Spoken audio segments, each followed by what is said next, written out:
आज स्वामी विवेकानंद चैनल पर एक महत्वपूर्ण विषय पर चर्चा करने जा रहे हैं। कई श्रद्धालु ऐसे प्रश्न करते हैं कि हमें किस देवता की उपासना करनी चाहिए, हमें कौन से देवी देवता की पूजा करनी चाहिए, किसकी नहीं करनी चाहिए। ऐसे भी कई प्रश्न आते हैं। और जो सनातन धर्म का अनुसरण करते हैं, सनातन परंपरा का जो पालन करते हैं, सनातन धर्म के जो अनुयायी है,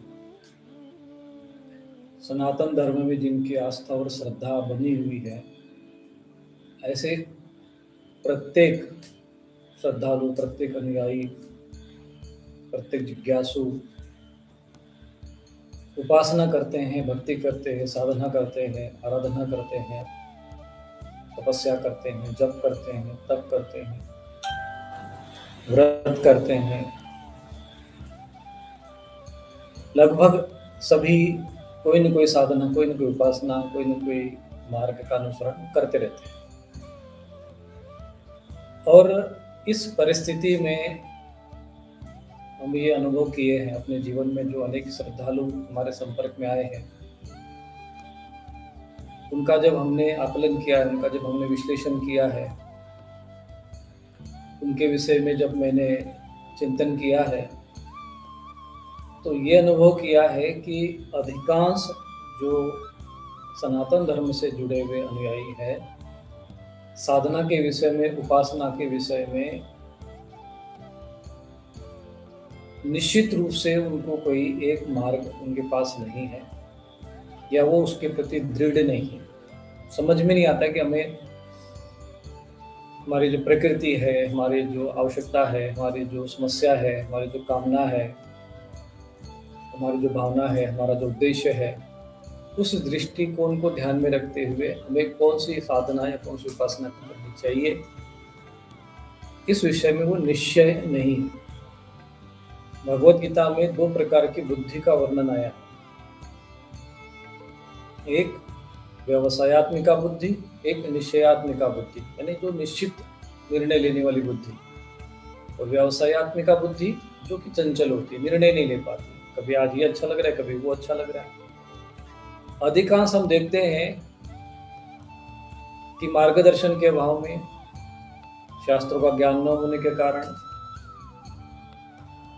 जैसे ही जिसका जो प्रचलन चलता हो समाज में, जैसे एक धारणा बना लेते हैं या एक भावना, एक लहर उठ जाती है,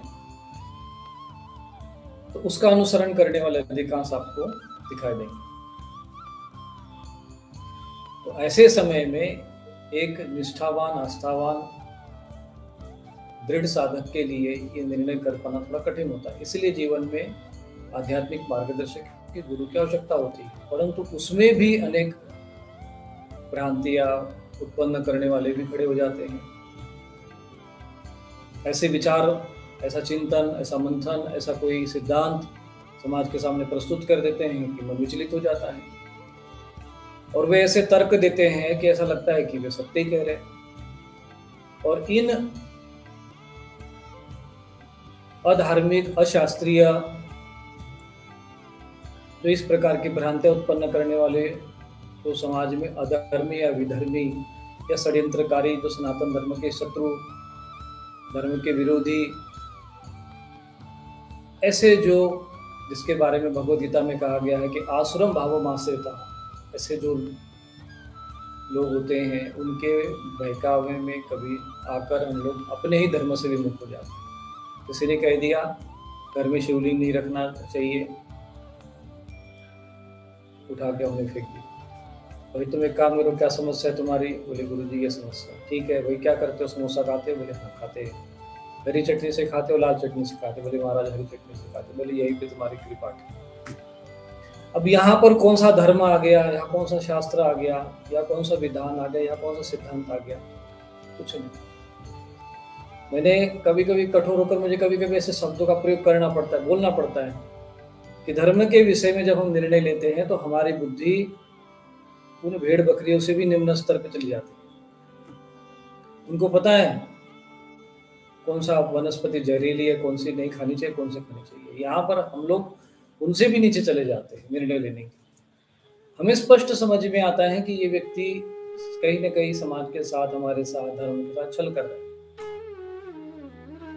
फिर भी हम लोग उन कामना और वासनाओं से ग्रसित होकर और धर्म सम्मूढ़ चेता, जिसका जो शब्द का उल्लेख भगवद गीता में आया है, उसके वही स्थिति में हम लोग पहुंच जाते हैं और निर्णय नहीं ले पाते। फिर जो बता दे, जो जिसके संपर्क में आ गया, किसी ने कह दिया श्राद्ध नहीं करना चाहिए, नहीं करना चाहिए तो नहीं करना है। कोई कहता है कि भाई करना चाहिए, कोई कहता है बजरंग बाण पढ़ना चाहिए, कोई नहीं पढ़ना चाहिए। कोई कहता है कृष्ण ही श्रेष्ठ है, कोई कहता है शिव जी की उपासना करो। भ्रमित कर देते हैं।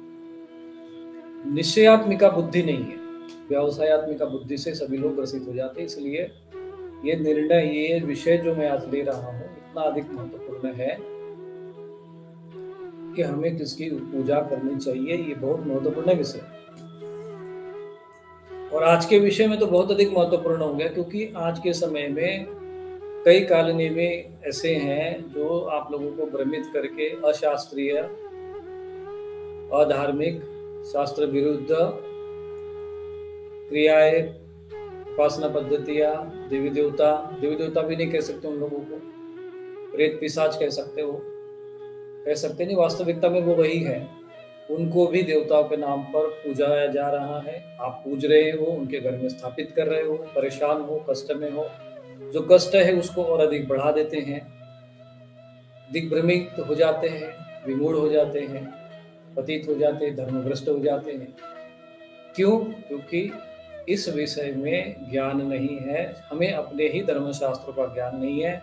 हमारे जो मार्गदर्शक है उसमें जो भी, वो भी कहीं न कहीं बुद्धि उनकी भ्रष्ट हो चुके। वो भी ऐसे प्रेत पिशाचों को भी ये नहीं देखते हैं कि नहीं, ये शास्त्रों में इनकी अवहेलना की गई है, इनको निम्नगामी माना गया है, इनकी उपासना को वर्जित कर दिया गया है। फिर भी ऐसी चीजों को भी वे लोग किसी लोभवश, अज्ञानतावश, मूर्खतावश समर्थन कर देते हैं और हम भटक जाते हैं। तो इस विषय में समाधान क्या है?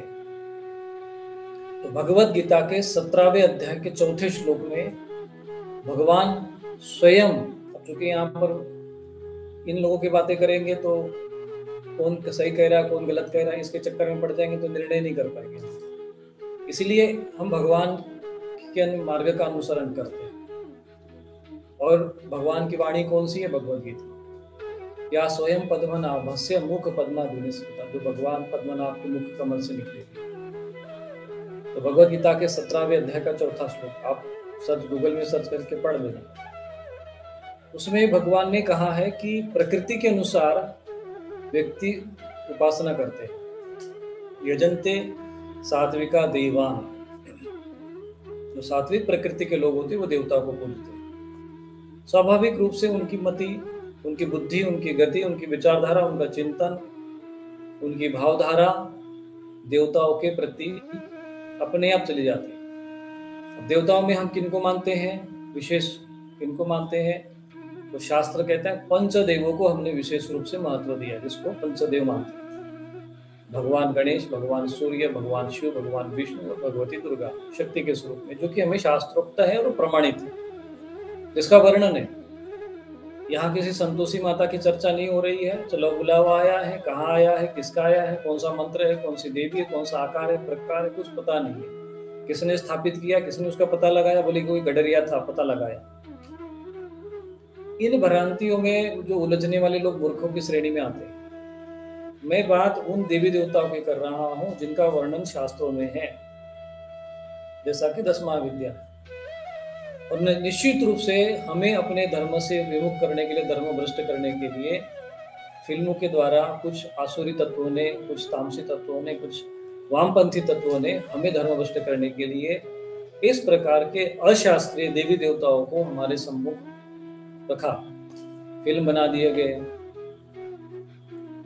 और हम लोग उनको लगा कि हाँ भैया इनका व्रत करना चाहिए, शुक्रवार का व्रत। इनको पीताम्बरा माता पता नहीं है, भुवनेश्वरी माता पता नहीं है लोगों को, लेकिन संतोषी माता बराबर पता है। कैसे पता है भाई?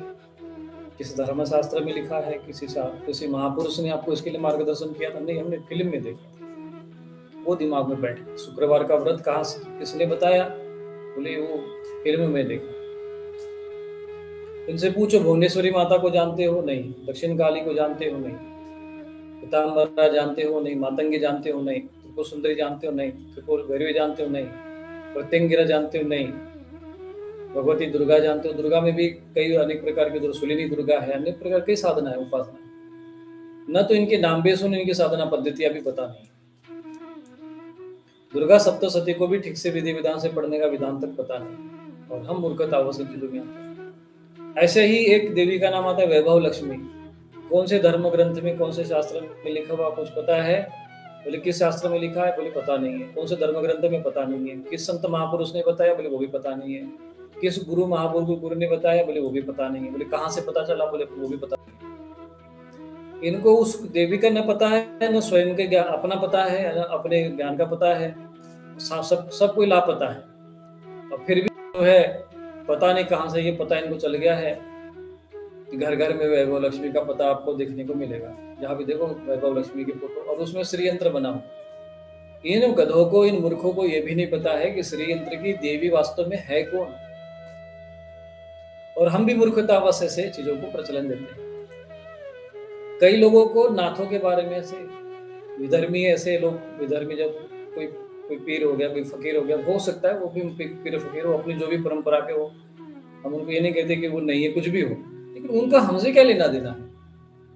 हमें तो कोई शास्त्र में उनके बारे में बताया नहीं है, हमें कोई मार्गदर्शन दिया नहीं, उसका कोई निर्देशन दिया नहीं, उसका संकेत नहीं दिया है। हमें तो इन सब चीजों से दूर रहने को कहा गया है। फिर हम क्यों पूजते हैं ऐसे लोगों को? अरे नाथों को ही पूजना है तो गुरु गोरखनाथ जी को पूजो, 9 नाथों को पूजो, 84 सिद्ध हैं, एक से एक संत भारत भूमि में हुए हैं।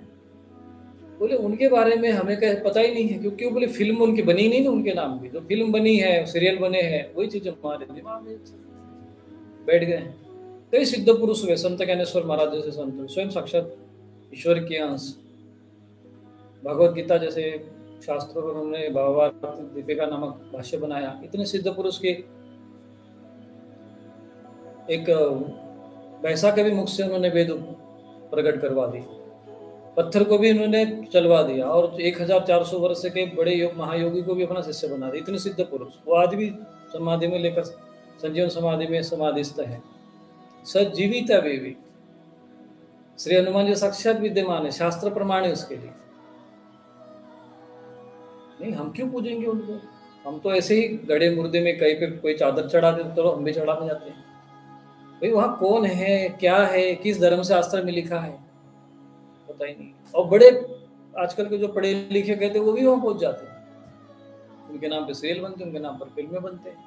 मैं कहता हूँ उतना ही प्रमोट क्यों नहीं किया गया संत किनाराम जी महाराज को, तैलन स्वामी को, लाड़ी महाशय जी को, रामकृष्ण परमहंस जी को, संत ज्ञानेश्वर महाराज जी को। कई सिद्ध पुरुष हुए, चमत्कारिक सिद्ध पुरुष हुए। तैलन स्वामी जी हमारे यहाँ पे बनारस में 300 वर्ष से अधिक आयु के महापुरुष। क्यों नहीं उनके नाम पर फिल्म बनी? क्यों नहीं उनके यहाँ पर ये भीड़ लगती है? वहां क्यों नहीं तुम लोगों को बुलावा आता है? इसलिए नहीं आता है क्योंकि तुमको तुम्हारे धर्म शास्त्रों का, धर्म का ज्ञान नहीं है। बाहर के विधर्मी आते हैं, तुमको भ्रमित करते, भ्रांतियों में तुमको घुमा देते, और तुम उसके साथ भेड़ बकरियों की तरह उनके पीछे पीछे चल देते। आज जो तुम्हारी दुर्गति सनातन धर्म से कई लोग जुड़े हुए और वो लोग कष्ट में पीड़ित हैं, मानता हूँ कष्ट पीड़ा है, सब कुछ है, परंतु उसके पीछे यदि हम आप कारण देखोगे तो सर्वप्रथम मुख्य कारण आपको दिखेगा, तो वो है आपकी मूर्खता।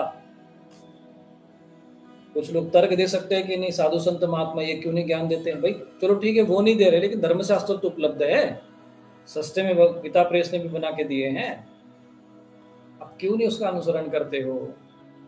कई महापुरुष आए हैं, उन्होंने आपको धर्म का ज्ञान दिया। स्वामी विवेकानंद जी, रामकृष्ण परमहंस जी कितना बड़ा ज्ञान देकर चले गए। सरल भाषा में समझा के गए, कठिन भाषा में समझा गए, अंग्रेजी में समझा गए, हिंदी में समझा गए, तुम्हारी भाषा में समझा के गए।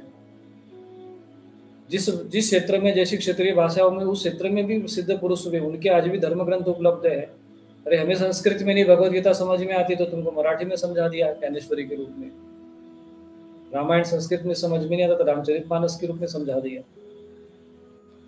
समझाने वालों की कमी नहीं है, समझने के लिए भी धर्म ग्रंथों की कमी नहीं है। कमी है हमें परिश्रम नहीं करना है, अपनी मूर्खता का त्याग नहीं करना है, और और फिर भटकना है यहाँ वहाँ ठोकर, कहीं से भी कोई आशीर्वाद मिल जाए, कहीं माथा टेक दे। हम शॉर्टकट मार्ग खोजते, शॉर्टकट भी नहीं खोजते, शॉर्टकट तो चलो वो भी हो सकता है, हम मूर्खतापूर्ण मार्ग खोजते हैं, जहाँ कुछ है नहीं वहीं पे जाके माथा टेकना है और फिर खोजना है कि हमें मिला क्यों नहीं, फिर शिकायत करनी है, फिर विरोध करना है कि यहाँ वहाँ कुछ नहीं मिला हमको। कैसे मिलेगा भाई, वहाँ था ही नहीं तो तू कैसे मिलेगा, जहाँ था वहाँ तुम्हें शास्त्रों ने बताया। ईश्वरो सर्वभूतानां हृदय से अर्जुन तिष्ठति, तुम्हारे हृदय में ईश्वर बैठा है, कभी झाँक के देखे वहाँ पर। भगवद गीता में बता देता हूँ, तो भगवान कहाँ है, तो बोले तुम्हारे हृदय में है, कभी झाँके उसमें, क्या उसमें वहाँ पर हृदय में प्रवेश करने की कोई विधि जानने का, समझने का प्रयत्न किया, किसी महापुरुष के पास गए? नहीं महाराज, हम तो वहाँ पे क्यों जाएंगे, हमको तो बस अपनी वासनाओं के, कामनाओं की पूर्ति करने के लिए कोई शॉर्टकट मार्ग चाहिए जो हमको समोसे हरी चटनी की जगह लाल चटनी में खिला दे, हमें ऐसा चाहिए कि आजा बेटा 10 पैर से लगा दे, तेरा आशीर्वाद है, तेरा काम बन जाएगा, और ये भूत प्रेत पिशाच का अपने घर में थोड़ा सा इनको आहुति दे देना, हो जाएगा तेरा काम। हमें शॉर्टकट मार्ग चाहिए, देवी देवता का परिश्रम का मार्ग, ऋषि मुनि का मार्ग, संत महापुरुषों का मार्ग, महाजनों गता इन सब पंथा वाला जो मार्ग है, उस मार्ग का अनुसरण नहीं करना है, तो फिर भुगतते रहोगे ऐसे ही, और कब तक, इसका कोई अंत नहीं है, भटकते रहोगे जन्म जन्मांतर से। अनेक जन्मार्जित पुण्य लाभात, अनेक जन्मों का तुम्हें पुण्य लाभ मिला कि तुम्हें मानव शरीर मिला, बड़े भाग मानव स्तन पावा। और उसके उपरांत में भी अगर आप शास्त्रोक्त पद्धति से महापुरुषों के मार्गदर्शन में यदि आप देवी साधन उपासना नहीं करते हो, तो आपसे ज्यादा मूर्ख कौन हो सकता है। भगवद गीता भगवान के साक्षात वाणी है, स्पष्ट लिखा है, यजंते सात्विका देवान, सात्विक लोग देवताओं को पूजते, तो किसकी पूजा करनी चाहिए? सात्विक, क्योंकि सत्वगुण से ज्ञान प्राप्त होगा। यक्ष रक्षांसी राजसा, जो राजसी लोग है वो राजसी राक्षसों की पूजा करेंगे। राक्षस कौन से? ये ब्रह्म राक्षस। कोई मर गया और उसकी तुमने वहां पर थान बना दिया, उनकी जगह बना दिया। कोई मूर्ति है? बोले कुछ नहीं है। कौन था? देवता था? बोले नहीं है। किसी धर्मशास्त्र में लिखा है उसका वर्णन? बोले नहीं है। बोले बस मर गया, हमने वहां पे उसकी जगह बना दिया, हो गया देवता। अरे देवता नहीं बच्चों, वो राक्षस है, राक्षस, ब्रह्म राक्षस। मर गया ना, तो प्रेत योनि में है अभी, तो ब्रह्म राक्षस योनि में। कई ब्रह्म राक्षस यहाँ पे आप लोगों के शरीरों में ऐसे ही घर में पूजोगे ब्रह्म राक्षस, तुम्हारे घर में कौन है राक्षसों की पूजा करते? बोले इससे भी निम्न कोटि के, भगवान बताते कि इससे भी निम्न कोटि के लोग होते हैं। प्रेतान भूत गणशान्य यजन्ते तामसा जनः, ये भूत प्रेतों को पूजने वाले, प्रेतों और भूत गणों को पूजने वाले लोग। तो प्रेत कौन होते हैं भैया? जो मसान को सिद्ध कर, मसान में सिद्ध कर लिया, प्रेतराज सरकार। देखो प्रेतों में भी नहीं पूज रहे लोग, प्रेतों में भी प्रेतराज को पूज रहे, खुल्लम खुल्ला पता है, प्रेतराज सरकार की जय। तुम्हें पता है कि वो प्रेत है और प्रेतों का भी राजा है, मतलब उसके अंदर में कितने प्रेत होंगे, वो खुद प्रेत होगा तभी ना। अब भूतगण तो चलो मान लीजिए, भूतगण तो अलग योनि होगी, फिर भी कई लोग भूतों को भी पूजते हैं। भूतनाथ की जगह जब गणेश जी की उपासना करनी चाहिए, भगवान शिव की उपासना करनी चाहिए, भूतों की पूजा करने के लिए शास्त्रों में नहीं कहा गया, लेकिन पूजते फिर भी, क्योंकि तामसी प्रकृति के लोग तामसी आचरण करते हैं। तो 3 कैटेगरी बता दी। अब आपको तय करना है कि आप किस कैटेगरी के, देवता वाले हो, राक्षसों वाले हो कि प्रेत वाले हो। शास्त्र कहता है कि आपको पंचदेवों का पूजन करना चाहिए, उसमें आपका एक इष्ट निश्चित होना चाहिए। इष्ट के सहायक देवता होते हैं, अंग देवता होते हैं, उनकी उपासना करो। और उसके लिए शास्त्र है, विधि विधान है, सिद्धांत है, नियम है, परंपरा है, प्रक्रिया है, आप उसका अनुसरण करिए, पालन करिए, और देखिए आपके जीवन में परिणाम नहीं मिलता क्या। हमने ज्यादा नहीं, बहुत कम ही संख्या में कुछ स्तोत्र आपके समक्ष रखे, उसका विधान रखा, उसकी प्रक्रिया, सिद्धांत, नियम, जो भी सब कुछ है वो सारे आपको बताए। आप लोगों ने साधना की, अनुभूति आपको हो रही है, अनुभव हो रहे, आपके कार्य सिद्ध हो रहे। ये श्लोक, ये साधनाएं, ये अष्टक, ये कवच पहले भी थे, लेकिन विधान पता नहीं था तो वैसे ही पड़े हुए थे।